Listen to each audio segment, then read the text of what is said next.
Was the 2019 draft class really as bad as we thought it was at the time? Let's talk about it. You are Locked On MLB Prospects, part of the Locked On Podcast Network, your team every day.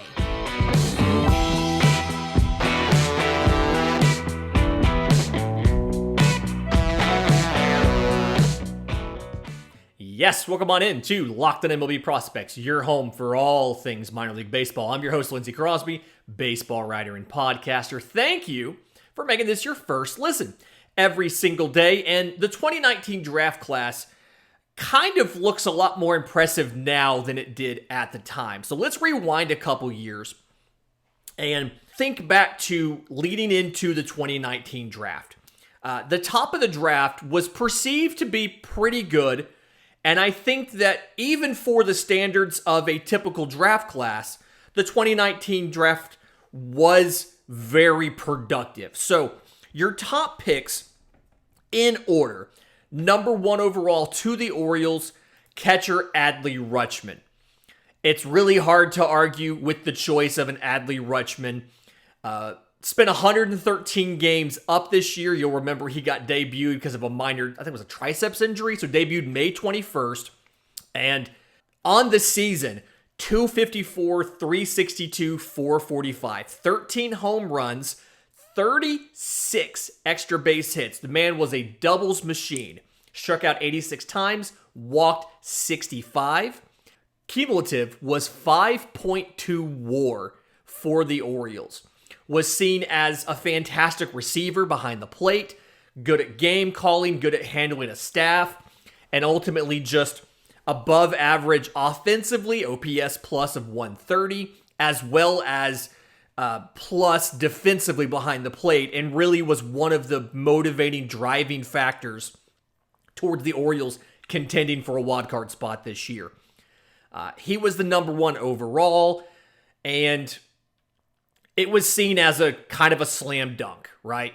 So he goes to Oregon State. He was actually drafted in the 40th round in 2016, a round that doesn't exist anymore. But the consensus was he's going to go to college. He did, went to Oregon State, and he was seen as the absolute surefire, no doubt, number 1. So definitely worked out.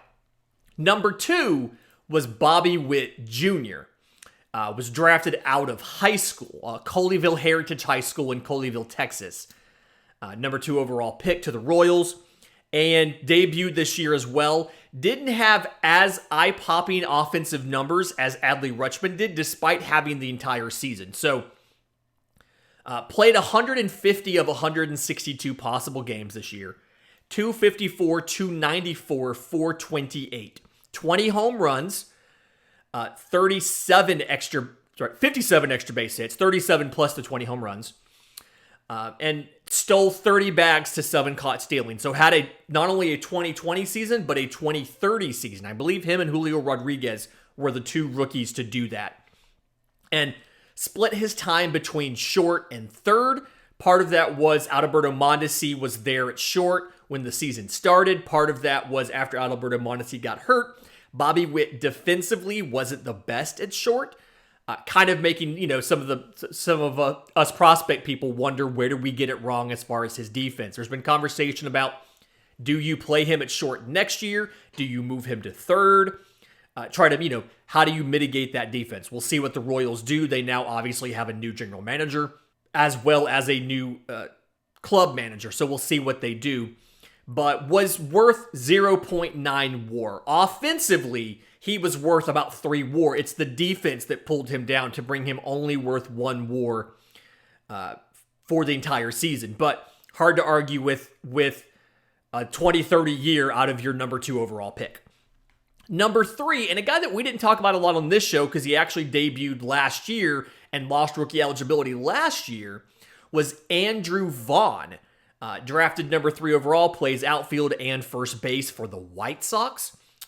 Was drafted out of Cal. And for his career is even on WAR. He had a little bit of a negative WAR in 2022 and a positive WAR in 2021. So Cumulative stats for his major league career. He's got 261 career games at the Bigs, so 2 full seasons. He debuted in April last year. Cumulative 255, 315, 414. All of those numbers improved in 2022 from 2021. His 162 game average comes out to 20 home runs and 52 extra base hits, 31 doubles, and a 1 career triple he hit in 2022. Stolen bases, not a huge part of his game. He's stolen 1 base in 2 tries, but has played left field, has played right field, has played first base, played a little tiny bit of second base and a little bit of third base, but he is primarily an outfielder and a first baseman. So, again, we don't talk about him a ton, but obviously he's worked out. From taking him in 2019, he's already gotten 2 full years under his belt. Number 4 prospect in the 2019 draft was outfielder J.J. Bleday, taken by the Marlins. He came out of Vanderbilt University, made his debut this year on July 23rd. So he's the only one in the top 6, I believe, that has a negative WAR for their career so far. Batting average in 65 games in Miami, 167, 277, 309. Hit 5 home runs, had 17 extra base hits, and stole 4 of 5 bases. Has played center, has played left, has played right. Marlins fans tell me that he's been a little bit below average in center as far as overall defense, range factor, things like that. I admittedly have not seen a ton of Marlins games with Bleday in center. It is surprisingly difficult when you cover the minor leagues to watch big league baseball games, believe it or not. So I haven't seen a ton of those, but from what I've read, from what I've seen, was a little bit below average. And that's kind of where you combine that offense with the defense. That's where he's been worth negative 0.5 WAR in his major league career. Number 5 prospect took a while to get called up due to injury, but outfielder Riley Green of the Tigers. 6'3", 200, was drafted out of high school, but made his debut for the year. 93 games is what he got. 253, 321, 362. 5 home runs, 27 extra base hits, was 1 for 5 on stolen bases, which I think is a little bit surprising. We expected him to be a little bit better than that. But has contributed 1.4 WAR in his time in the Bigs playing center field. Has looked, from what I've been told, has looked perfectly fine. Offensively, OPS plus was 99, so just about league average. For center field, he's actually a little bit above average.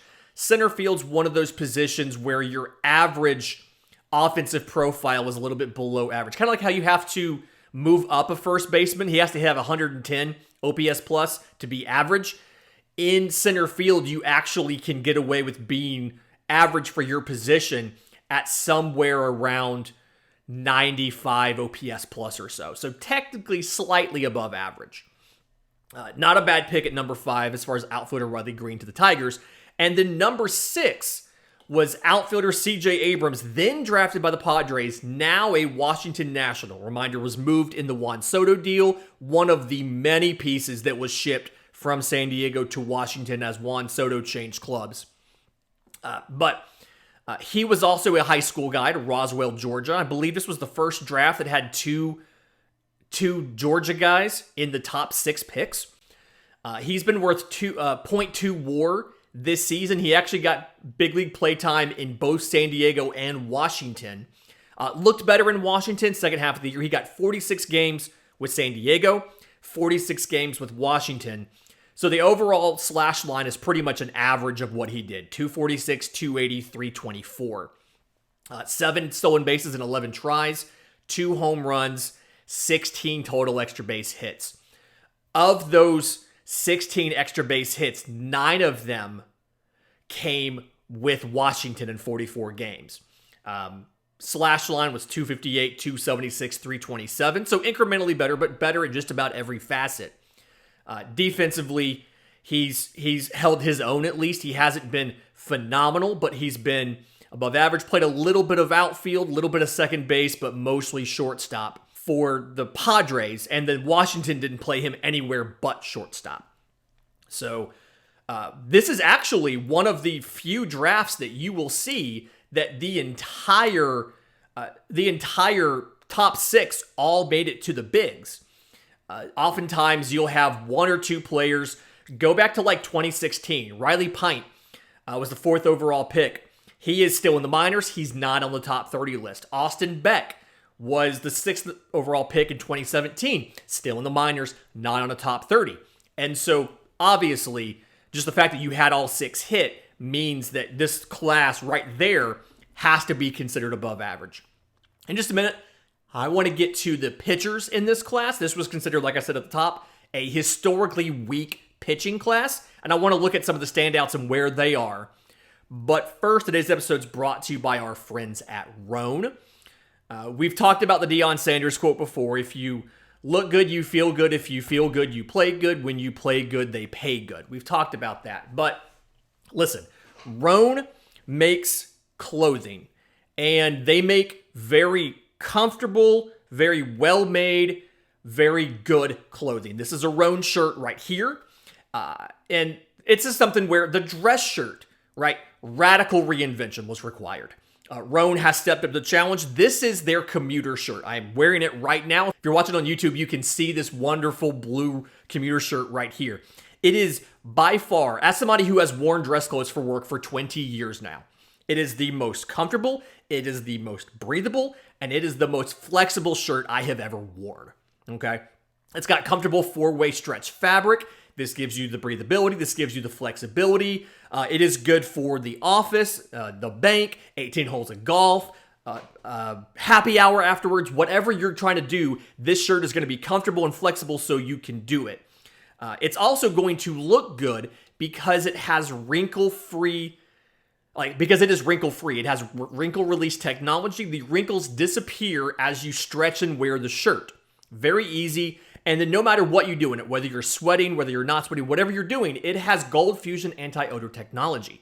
So you will be smelling fresh and clean all day long. On top of that, it is 100% machine washable. So you no longer have to pick up and drop off dry cleaning every week because this does not need dry cleaning.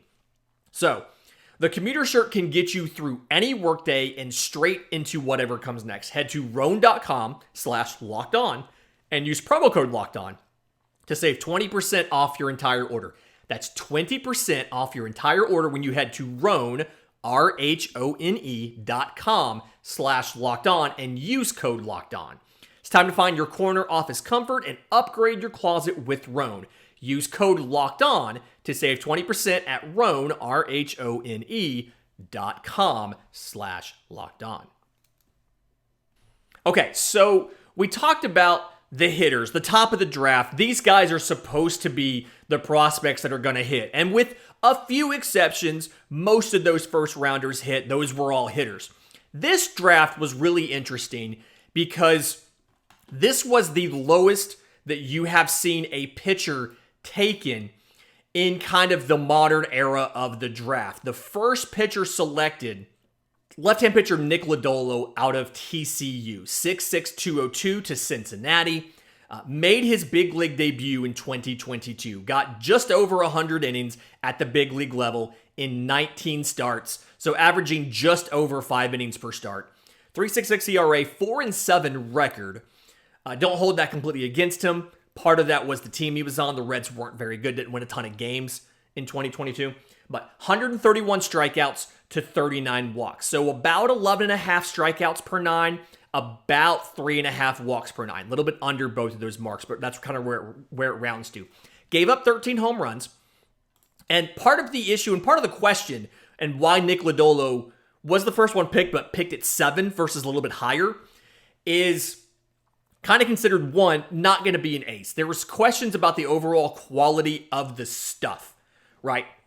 So slider was the only real plus pitch that he has.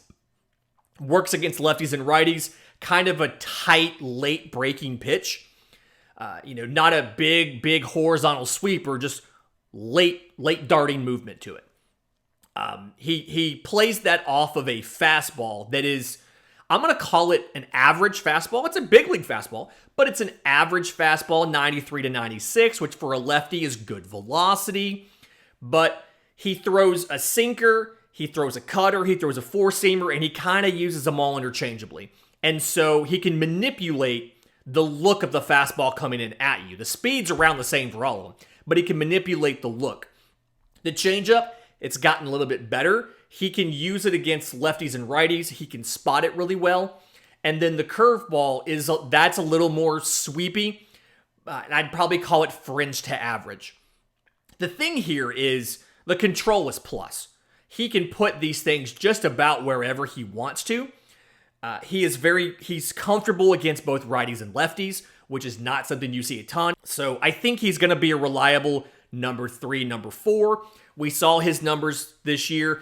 3.66 ERA is nothing to be mad about, especially from a rookie, and potentially could grow into something more if you can see a little more improvement off of a secondary. Again, fastball's only average, sliders plus. You get something else to a third, to be a prominent third pitch, and you might be able to stretch into a number 3 to number 2. Who knows? But either way, Nick Lodolo, perfectly fine. Alex Manoah was the next pitcher drafted. Was drafted at number 11 by the Blue Jays. And Alex Manoah is a machine. 6'6", 270, big boy, came out of West Virginia.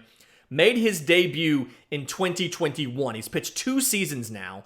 Cumulative just around 300 innings. But in 2022, 16-7, 2.24 ERA with 196 and 2/3 innings.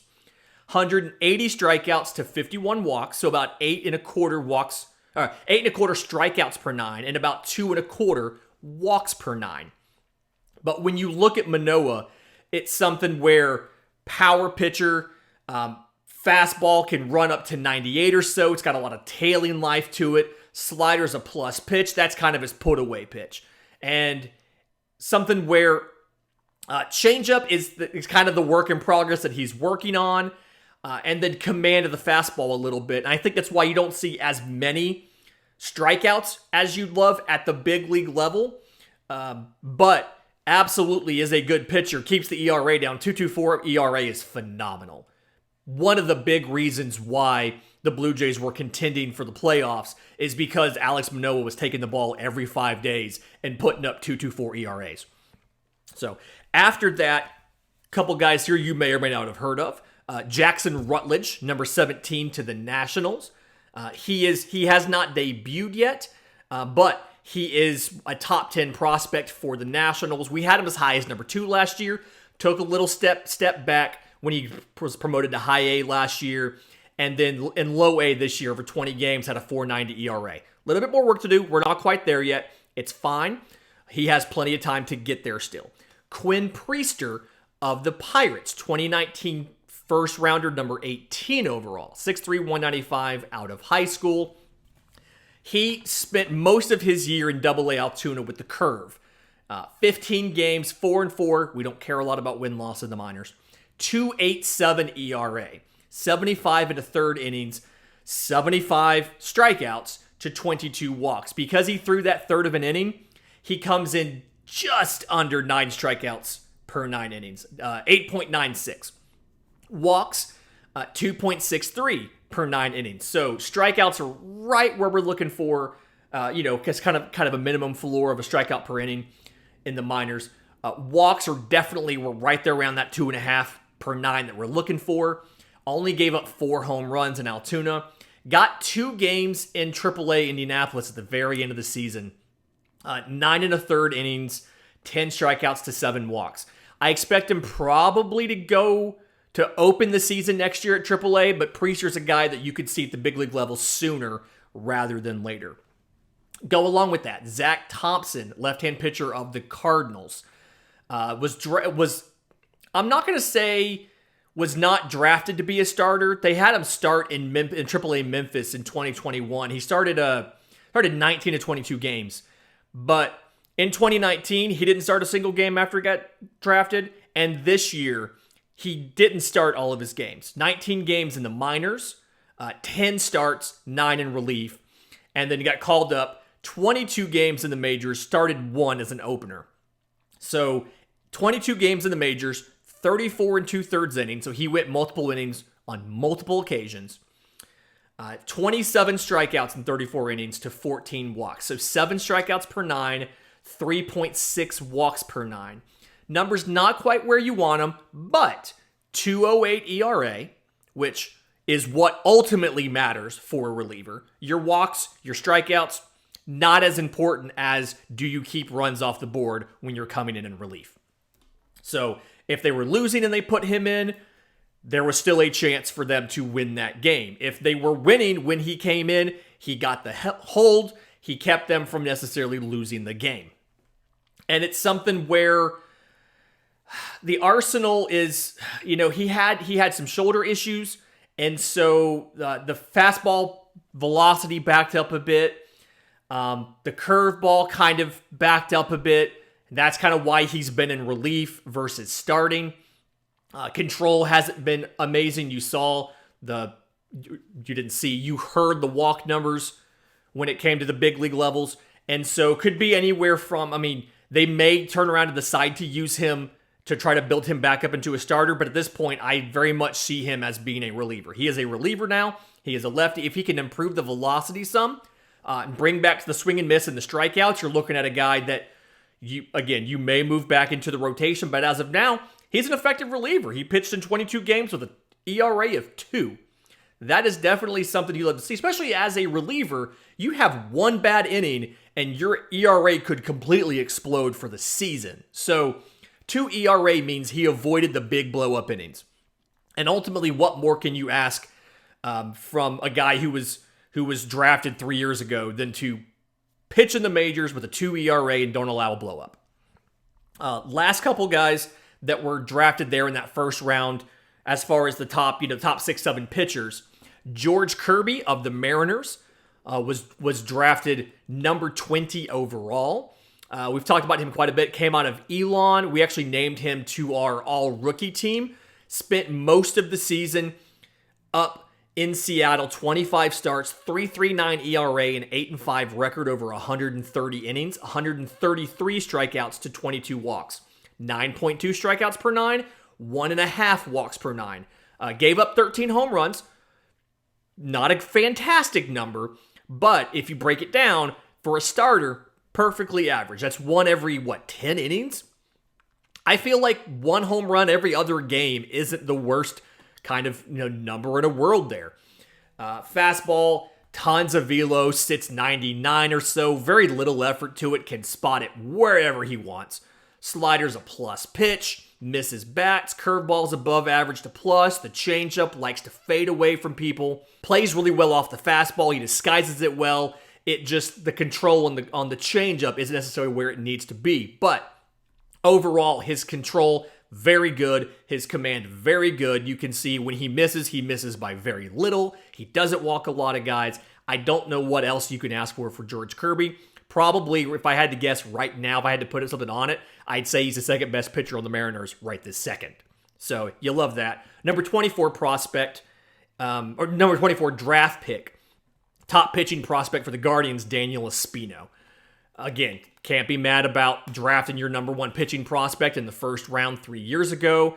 Just finished up got 4 games in AA this year. Finished up a year where he wasn't available a lot. So make sure he's healthy, and then hopefully we can see more of him in 2023. In just a minute, I want to get to some of the best prospects outside of the first round, because we know the first round, those guys are more likely than not to make the big leagues. But after the first round, that's where you can really separate the value and the depth of a draft class. And we'll get to that right here on Locked On MLB Prospects. And we're back. So, we know that first rounders are likely to make the big leagues. Outside of the first round, so starting at the second rounders have a 51% chance of appearing at the big league level. So half of all second rounders never make it to the bigs. And that number just gets lower the farther that you go. When it comes to non-first rounders, you have a 9% chance of making the big leagues if you're not in the first round. And that is heavily weighted by the second and the third and the fourth. Outside of that, you're looking at maybe one guy per round when you get to the back half of the draft. And only 9% of players in any given draft will actually put up a positive WAR, meaning they'll be better than average at the big league level. So let's look at some of the best prospects that were not first rounders in the 2019 draft. I've got 4 for you here. If there's somebody that you think is worthy of inclusion that I don't mention in these 4, leave them in the comments if you're on YouTube, or send them to us on Twitter. I'm on Twitter at Crosby Baseball. Show's on Twitter at Locked On Farm. You can also email us, lockedonmlbprospects@gmail.com. We'll read your email, your comment, and present your player's case on Monday in the mailbag. So, first guy not drafted in the first round, that is the best guys in the draft, the 2019 draft, Gunnar Henderson of the Orioles. 6'3", 195, was taken out of Morgan Academy in Selma with the number 42 overall pick, signed for $2.3 million. Spent most of this year mixed between AA Bowie, AAA Norfolk, but got about 35 games in at the big league level. Big league numbers: 259, 348, 440, 4 home runs, 12 extra base hits in 34 games, 1 for 2 on stolen bases, struck out 34 times, walked 16. So struck out exactly once a game, walked every other game. Kind of where, that's kind of like the ceiling that we're looking for is no more strikeouts than once a game. So did that, can play anywhere in your infield, second, third, short. I think that he's got a plus arm, so he has the arm for third. He has the range for short. He has the quick hands for second. And then I think the power is plus. His overall power potential is plus. He hit 19 home runs in the minors this year, so just over 100 games. He hit 19 home runs and had, I want to say, about 40 extra base hits. Just trying to do math in my head real quick, about 40 extra base hits. And so you've got the power, you've got speed, you've got defense, you've got an arm, you have good contact ability. I mean, thrown into the fire in the middle of a playoff push, and he hits 259. So, with an on base of 350. So that to me is all 5 tools at least above average, if not better. If I had to say if there's any one of them that was not above average, the hit tool might kind of just be a 50 grade, but I could definitely take an argument for a 55 grade on the hit tool. So right there, Gunnar Henderson, everything above average. Really like what he does. Going to be really exciting to see what the Orioles do this year as far as figuring out shortstop, third base. You've got Jorge Mateo. You've got tons of other guys in the system who are about ready to come up. What are they going to do? That's going to be really interesting. Next guy, and probably the most prominent so far of the minor leaguers that have already debuted, is Michael Harris of the Braves. 98th overall pick, drafted in the 3rd round. 114 games in the big leagues this year. 297, 339, 514. He's probably going to win Rookie of the Year over his teammate Spencer Strider. But hit 19 home runs, had 51 extra base hits, and was 20 of 22 on stolen bases. So he missed a 2020 season by 1 home run, despite only getting 114 games at the big league level. To go along with that, played plus defense. I believe he was not nominated for a Gold Glove in the National League. I felt like he should have. He's probably the first runner-up in the Gold Glove nominations for the center field. Phenomenal hitter, like I said. Going to probably win Rookie of the Year. If not, he will be second place. And when you were looking at him in the draft, part of the reason he fell is they didn't know if he was going to be a pitcher or a hitter. As a pitcher, the scouting report was he could hit 93 off the mound, throwing as a lefty. Curveball looked really good and showed promise. And he was considered to be more questionable at the plate than he was on the mound. You can see him using that arm for the Braves now, having a cannon out there in center field and what he's been able to do with that. And so the biggest thing that surprised me, I think, from this entire draft was probably how low we were on Michael Harris's offense. He does have holes in his swing. You can get him on like a chase in the inner half, things like that. But for the most part, Very good offensive player and much better than we saw. And I think that's kind of why he lasted until he did in the draft by the Braves. My pick for breakout player of 2023, I'm going to make sure I get him in fantasy just about everywhere. Vinnie Pasquantino of the Royals. 6'4", 245, was the 319th overall pick, 11th round out of Old Dominion. Got called up this year, 72 games, 295, 383, 450. Hit 10 home runs, had 20 total extra base hits. And this was after he hit in April in AAA Omaha. He had an 1197 OPS with 12 home runs. Started off kind of slow. His first 20 games were slow, and then he absolutely picked it up. And if you go back and you look at some of the stats for Vinnie Pasquantino, average exit velocity, 95 miles an hour. Hard hit rate, 60%. Let me give you a list of players that had a 60+% hard hit rate and a 95 mile an hour average exit velocity in 2022. Aaron Judge, end of list. Now, Yordan Alvarez and Giancarlo Stanton averaged 95 miles an hour or better on exit velocity as well, but only Judge hit 60% hard hit. The first 20 games Vinnie Pasquantino was up, he also did that same thing. After the All-Star break, 52 games, 328, 409, 489. So 7th in baseball in batting average. Counting stats weren't all there. He had a shoulder injury, but this is something where, I mean, he drew 35 walks to 34 strikeouts. So he walked more than he struck out at the big league level. He was only one of 8 players with 250 plate appearances that did that as a rookie on the Royals. So he's also very good against lefties, which is fantastic. 352, 446, 407. Now, all of his home runs came against righties, but very good against lefties as well. And so he got shifted 93.2% of the time. Only 7 players got shifted on more than Vinnie Pasquantino. When he wasn't shifted on, his weighted on base average was 422, which again, would only people that would beat him would be Aaron Judge and Yordan Alvarez. He doesn't pull a ton, especially not grounders and things like that, but he's going to benefit from the shift. He is still above average as far as a pull hitter goes. So he is going to benefit greatly when they eliminate the shift next year. There are guys that I always make a point in fantasy to try to grab early. They usually end up being first baseman. I got Jared Walsh in 2020, very late in my draft, if not on the waiver wire. I drafted Matt Olson in 2022, which I won my league, so can't be mad there.